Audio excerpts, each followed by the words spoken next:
بسم اللہ الرحمن الرحیم۔ امام احمد بن حنبل رحمۃ اللہ علیہ کی پڑوس میں ایک لوہار رہتا تھا۔ وہ جب فوت ہوا تو بعد میں کسی محدث نے خواب میں دیکھا۔ اس نے پوچھا، سنائیے آگے کیا معاملہ پیش آیا؟ وہ کہنے لگا کہ مجھے بھی احمد بن حنبل کے درجے میں رکھا گیا ہے اور اب میں ان کے ساتھ رہ رہا ہوں۔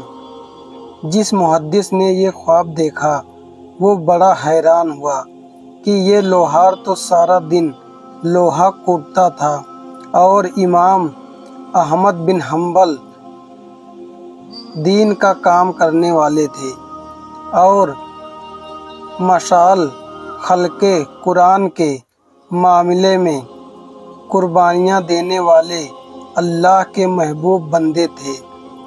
اس لوہار کو ان کا مرتبہ دے دیا گیا، لہٰذا انہوں نے دوسرے محدث کو بتایا۔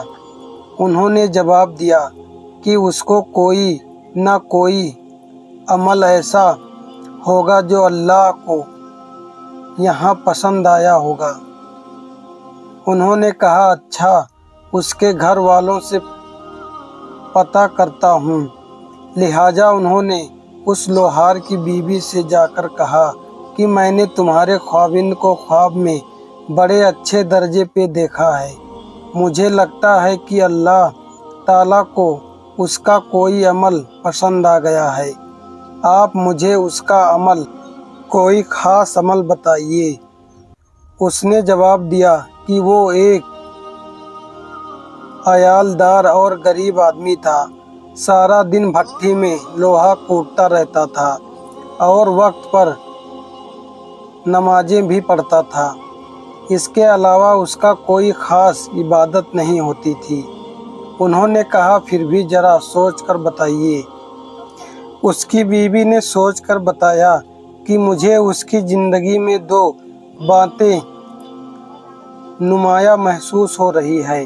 ایک تو یہ ہے کہ اس کے اندر نماز اور اذان کا اتنا ادب تھا کہ اگر لوہا کوٹتے ہوئے کبھی اس کا ہاتھ اوپر ہوتا اور اس کے ہاتھ میں ہتھوڑا ہوتا اور ٹھیک اسی لمحے اللہ اکبر کی آواز آتی تو وہ اس کو مارنے کے بجائے روک لیتا تھا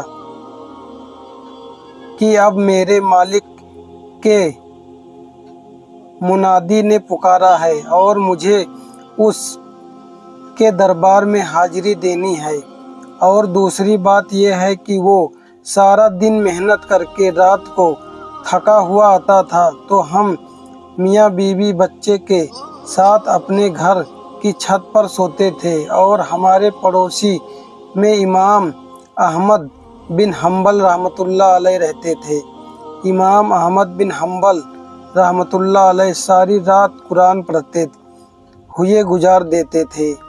یہ ان کی طرف دیکھتا اور احساس سے ٹھنڈی سانس لیتا اور کہتا کہ میرے بچے زیادہ ہیں اور گھر میں کوئی ایک بندہ بھی ایسا نہیں جو محنت کر سکے۔ مجھے ہی سارا دن لوہا کوٹنا پڑتا ہے اور اس محنت کی وجہ سے اتنا تھک جاتا ہوں کہ میں اللہ کی عبادت نہیں کر سکتا۔